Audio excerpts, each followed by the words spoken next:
tous et bienvenue pour ce nouveau Fiction de l'Histoire où nous n'allons pas parler d'un film mais d'une série cette fois. Une série que tout le monde adore sauf moi car je suis chiante. Game of Vikings. Fiction ou réalité? Cette série pose question, notamment au niveau de sa représentation des Vikings et même donc de la représentation des Vikings en général. Et cela tombe bien puisque Nantes l'année dernière a fait une exposition sur les Vikings et a fait tout plein de conférences autour de ça.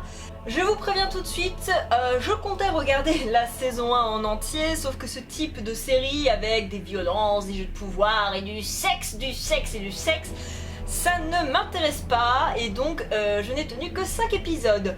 Malgré tout, ça m'a permis au moins de voir un petit peu l'ambiance que les producteurs ont voulu donner à la série. N'allez pas me dire « Oui, mais dans l'épisode 34 de la saison 5537, il y a ça !» On s'en bat les steaks. Hein.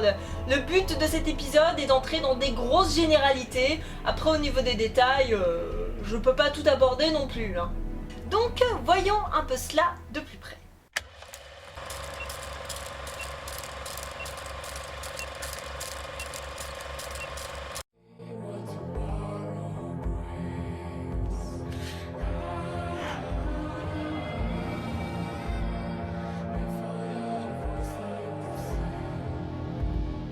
J'avoue que le générique pète la classe.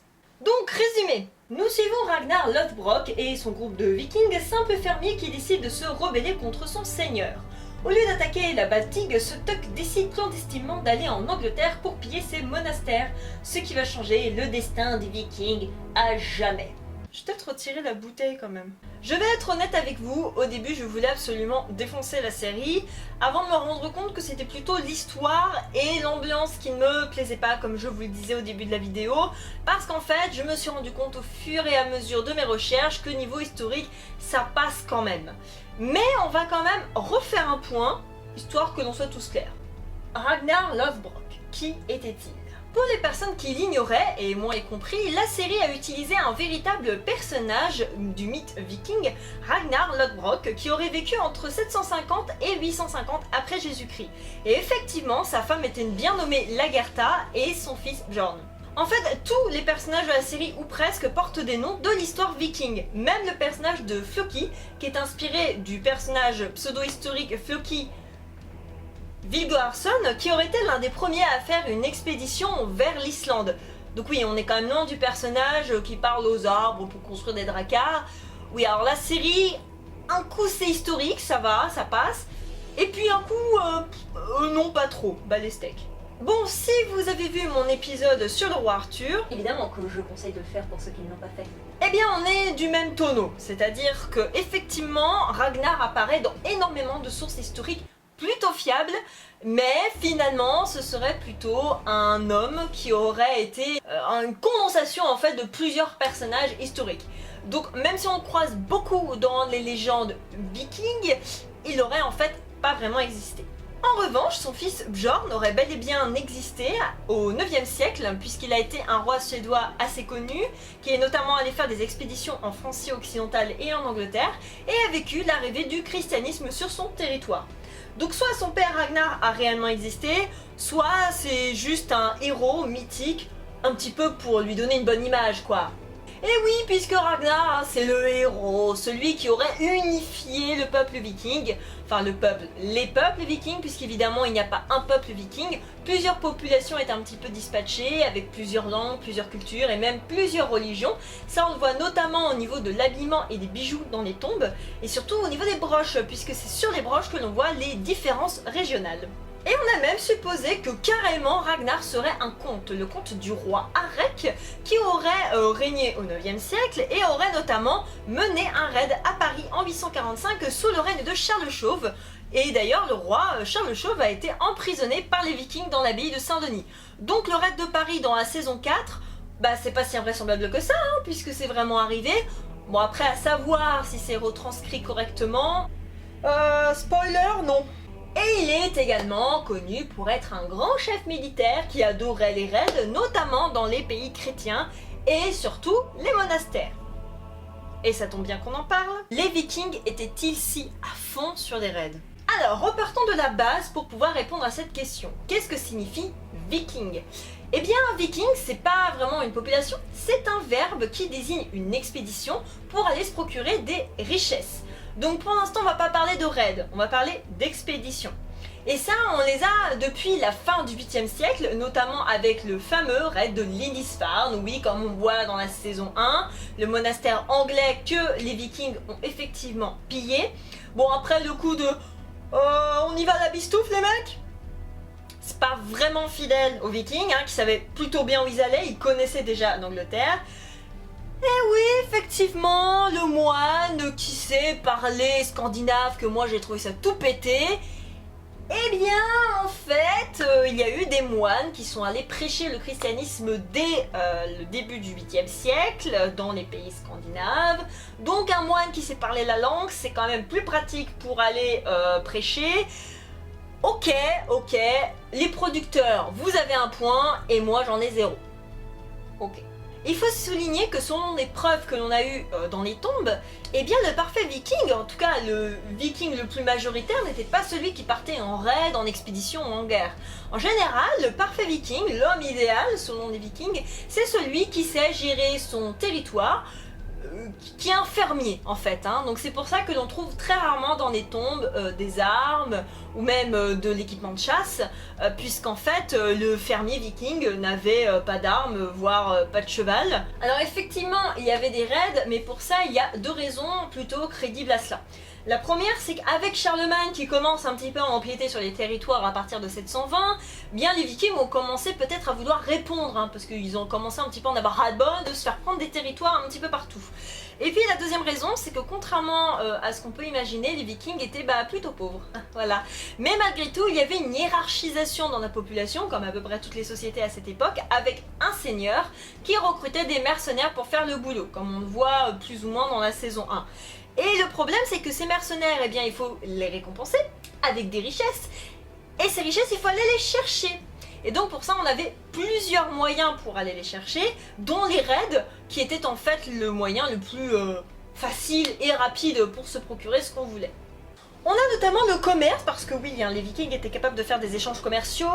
On le voit notamment avec la quantité gigantesque de monnaie de pas mal de pays que l'on a dans les tombes, puisqu'en fait on suppose qu'ils échangeaient pas mal leurs produits à eux contre des produits du sud, notamment arabes. Ils faisaient aussi de la piraterie ou du pillage, donc à voir si on considère ça comme des raids, puisqu'ils allaient chercher des produits, enfin ils servaient en fait globalement, notamment le sel à Noirmoutier. Donc oui, première surprise, ils sont allés dans notre belle Bretagne. Et deuxième surprise, eh bien oui, le sel c'était une richesse, puisque pour ceux qui ne savent pas, le sel à l'époque était le seul moyen pour conserver les aliments. Donc ça pouvait coûter extrêmement cher. Des négociations à la dure, ou plutôt des extorcations, où le viking en fait demandait une rançon en échange de quelque chose. On faisait aussi des alliances avec des personnes qui avaient besoin de mercenaires, donc du coup des richesses. Et puis on obtenait aussi des territoires. Oui, quand tu conquiers un territoire, évidemment tu vas obtenir des richesses. Et il ramenait aussi beaucoup d'esclaves. Le commerce d'esclaves, c'est l'un des premiers qu'il y a eu en Europe à cette époque. Les Vikings commerçaient énormément d'esclaves. Ça, on le sait par les preuves archéologiques, puisqu'ils étaient en général souvent jetés dans la même tombe. On a aussi trouvé des entraves, comme des colliers de fer. Il faut savoir que les esclaves étaient tellement nombreux dans les communautés qu'il y avait même une hiérarchisation au sein même des esclaves.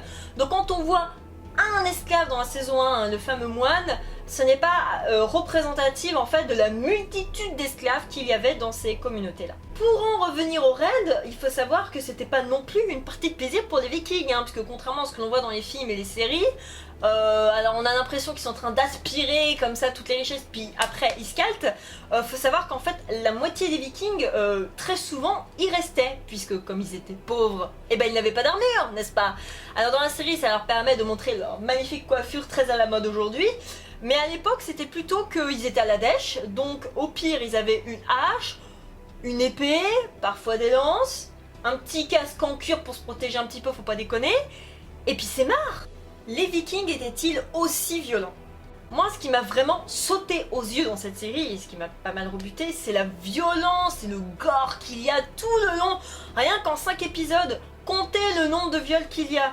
Faites un jeu, buvez des shots au nombre de viols qu'il y a. Je vous assure, vous allez finir bourré à la fin. En même temps, c'est l'image que l'on se fait des vikings, des espèces de brutes épaisses qui vont buter tout le monde sans vergogne et puis qui se barrent juste après. En fait, c'est surtout que cette violence, elle est décrite notamment par les victimes, hein, ce qui est un petit peu normal, et ce qui est aussi un petit peu normal, ils en donnent pas une image très très positive, hein. Ah, qui pourra jamais raconter les douleurs de cette journée? Qui pourra, en les racontant, ne pas verser des torrents de larmes quand on a vu les enfants suspendus au cou de leurs mères égorgées, n'avoir que du sang à sucer au lieu du lait, quand on a vu le pavé du temple souillé du sang des saints que le fer ennemi répandait à flots, des autels dégoulinant du sang innocent. Nantes, RPZ de ma gueule, meilleure ville, toi-même tu sais. Sauf quand les vikings débarquent. Ah bah oui, on a pris cher comme tout le monde avec des massacres et des pillages en tout genre, puisque les vikings à l'époque étaient plutôt considérés comme les ennemis de Dieu. Ou alors ils étaient aussi considérés comme un espèce de châtiment pour punir nos péchés. Bref, les vikings ça s'adaptait à la sauce biblique quoi. Cette espèce de mystification de la cruauté des vikings, elle a été notamment très popularisée avec l'image de l'aigle de sang que l'on voit dans l'épisode 7 de la saison 2, parce que oui, je n'ai pas tout regardé mais je me renseigne. Et là, ça va faire un point pour moi, puisque c'est de la grosse connerie. Alors pour les personnes qui ne connaissent pas l'aigle de sang, c'est une exécution très charmante, où cela consiste à découper le dos de l'ennemi, et à faire sortir les poumons ensanglantés pour faire des petits ailes. Mais ce mode d'exécution a été décrit dans un texte assez tardif islandais du XIVe siècle et en fait aurait mal traduit un poème viking. C'est en tout cas ce que les historiens pensent, puisque d'autres historiens ont aussi sûrement mal traduit ce poème. Et donc ça n'a probablement, très probablement même jamais existé. Et en même temps ça m'étonne pas trop, hein, puisque c'est quand même bien relou à faire cette histoire et un petit peu bizarre. Pour moi les vikings c'était plutôt un coup de hache et c'est réglé, hein, on va pas se faire chier non plus. Et puis bon, hein, toujours les mêmes arguments. Oui mais les vikings ils sont violents, gna gna gna. L'herbe est toujours plus pourrie ailleurs, n'est-ce pas? Comme d'habitude, comme on s'intéresse à la violence des autres, on oublie eh bien la nôtre, hein, puisqu'on n'est pas mieux du tout. On a même des preuves archéologiques comme quoi les vikings s'en sont pris quand même dans la tronche, avec le site archéologique de Dorset Ridgeway en Angleterre, où l'on a trouvé un amas de corps, et grâce à des preuves ADN assez fournies, on a pu prouver que tous ces corps venaient de Scandinavie. Donc on suppose que c'est des vikings qui se sont fait avoir par une armée anglaise, ils ont été massacrés et jetés dans une fosse commune. Charmant. Ah bah oui, hein, les Anglais aussi étaient des bâtards, hein, et d'ailleurs vous le savez en ayant regardé mon épisode sur Brevard. Et d'ailleurs Ragnar il a été tué par des Anglais. Et oui, jeté dans une fosse commune remplie de serpents, si ça c'est pas violent. Puis nous on n'a pas été mieux, hein, avec Charlemagne qui a préféré massacrer les Saxons pour les convertir plutôt que de parler tranquillement avec eux, parce que bon c'était quand même plus facile. Bon bah pour ça je vous invite évidemment à regarder ma vidéo sur Charlemagne, et promis j'arrête de faire ma pub aujourd'hui. Alors oui, les Vikings ils étaient violents, mais pas plus que les autres. La particularité des Vikings c'est qu'ils s'attaquaient aux édifices chrétiens. Et ça, les chrétiens occidentaux, ils n'arrivaient pas à comprendre. Parce que même si eux-mêmes ils étaient très violents, les édifices religieux on n'y touche pas quoi. Mais comme les vikings ils sont pas chrétiens, ils s'en foutent. Vous voyez? Donc tout de suite, leur violence paraît beaucoup moins extraordinaire. Elle est juste particulière aux yeux des chrétiens. La femme viking, une guerrière ou une mère de famille? Dans la série, la femme de Ragnar, Lagertha, elle est plutôt badass, hein. Elle sait se défendre, elle sait se combattre, elle part même en expédition avec son mari, Pampelope et tectonique, hein. Elle a quand même un sacré statut. Alors effectivement, on peut pas nier que les vikings considéraient les femmes dans leur société, puisque comme d'habitude c'est les chrétiens ensuite qui ont foutu la merde, mais à l'époque en fait, les femmes vikings s'occupaient beaucoup de la maison, du foyer, mais c'était pas un truc, c'était pas n'importe quoi pour les vikings, c'était quelque chose de très important, c'était gérer la famille, c'était gérer le foyer donc, et c'est pour ça qu'on retrouve dans certaines tombes des femmes qui ont une clé autour d'un collier, autour du cou. Donc ça prouve quand même ce statut de maîtresse de maison. En gros, les hommes représentaient la famille Othing, qui est un peu l'équivalent de notre assemblée politique où tout le monde se réunissait pour débattre, et puis la femme était vraiment la maîtresse de maison, la maîtresse du foyer. Donc les deux sexes avaient des rôles très complémentaires et très importants. Et les femmes aristocrates étaient surtout redoutées puisque on les disait prédire le destin et l'avenir, puisqu'elles étaient associées à certaines déesses, notamment Volure et Fréja, qui prédisaient le destin, les Nornes qui coupaient le fil de la vie, oui, comme les Grecs, et les Valkyries, les déesses de la mort. Et on suppose que oui, les femmes étaient peut-être capables de se défendre puisque l'on retrouve des fois des couteaux dans les tombes. Après, c'est plus une supposition, puis plutôt dans le fait que si elles sont toutes seules chez elles, il faut bien qu'elles se défendent au cas où, parce qu'un couteau, ça peut aussi tout simplement symboliser une richesse, quelque chose d'ostentatoire, pas forcément de la défense. Et pour ce qui est de la femme qui suit son mari dans des expéditions, il s'agit bien d'expédition, et pas de raid, puisque c'est pas du tout la même chose, hein. Expédition, ça englobe pas mal de choses. Ça a été prouvé par une étude publiée en 2014 par un magazine anglais dont j'ai la flemme de lire les titres par cœur. Philosophical Transaction of the Royal Society B, nommé Mitochondrial DNA Variation in the Viking Age Population of Norway. Je sais, vous êtes jaloux de mon accent. Donc cette étude montre qu'effectivement les femmes vikings pouvaient accompagner leur mari lors d'expéditions, mais plutôt d'expéditions coloniales, puisqu'on a des preuves par rapport à des tombes où l'on voit des femmes et des enfants aux côtés des pères de famille, ce qui prouve bien que lorsqu'ils colonisaient un territoire, la famille suivait. Ce qui est plutôt logique, le mec il va pas aller coloniser tout seul, hein. La famille elle suit, c'est normal. Notamment en Islande, on en a trouvé. Donc la femme suit bien l'homme lors des expéditions coloniales, mais alors les raids, on n'en a aucune preuve. Donc la nana qui se barre toute seule avec un groupe de mecs pour aller défoncer des moines, j'y crois pas trop. En fait, encore une fois, c'est avec les textes que l'on a pensé ça, que les femmes notamment étaient associées aux Valkyries, ces guerrières de la mort qui servent Odin.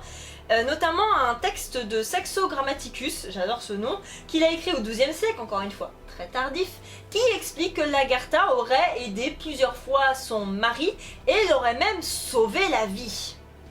Voilà. Le problème c'est que comme je vous l'ai dit, Ragnar, on n'est pas trop sûr qu'il ait vécu, donc est-ce que sa femme, elle a vécu, elle a vraiment fait ça? Vous vous doutez bien que c'est encore plus complexe à dire.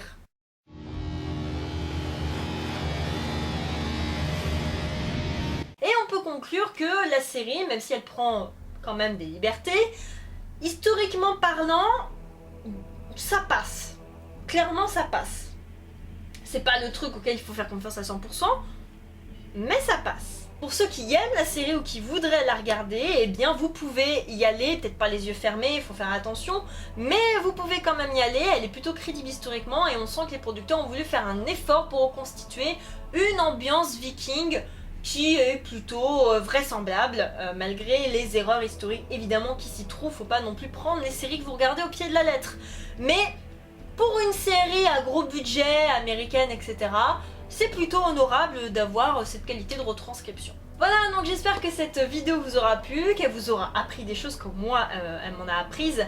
Je vous conseille évidemment d'aller regarder une conférence qui a été réalisée en partenariat avec le château des Ducs de Bretagne à Nantes et l'université de Nantes d'un monsieur qui répond à pas mal de questions par rapport aux Vikings, dont celle que je vous ai présentée mais aussi d'autres avec beaucoup plus d'éléments. Elle dure à peu près 45 minutes, donc je vous conseille de la regarder si vous êtes intéressé. Je vous remercie évidemment pour me suivre, les abonnés augmentent, les commentaires sont toujours aussi sympas. Évidemment, si la vidéo vous a plu, abonnez-vous, activez la petite cloche, commentez, likez, partagez comme d'habitude. Ça aide la chaîne, c'est toujours très important. Pour les personnes qui voudraient me soutenir, j'ai rouvert ma page Tipeee, je l'ai un petit peu mise à jour. Et pour les personnes qui n'ont pas d'argent, comme moi, je vous conseille de regarder les petites pubs, puisque Tipeee aussi le fait. Donc vous regardez des petites pubs et puis ça me donne de l'argent. Donc c'est plutôt cool, donc je vous conseille d'aller voir. Pour Utips j'attends toujours, donc pour l'instant on se contentera de Tipeee. Donc sur ce, eh bien je vous souhaite un très bon mois à venir, voilà c'est la première fois que je dis ça, et évidemment je vous retrouve à très bientôt pour une nouvelle vidéo. Ciao.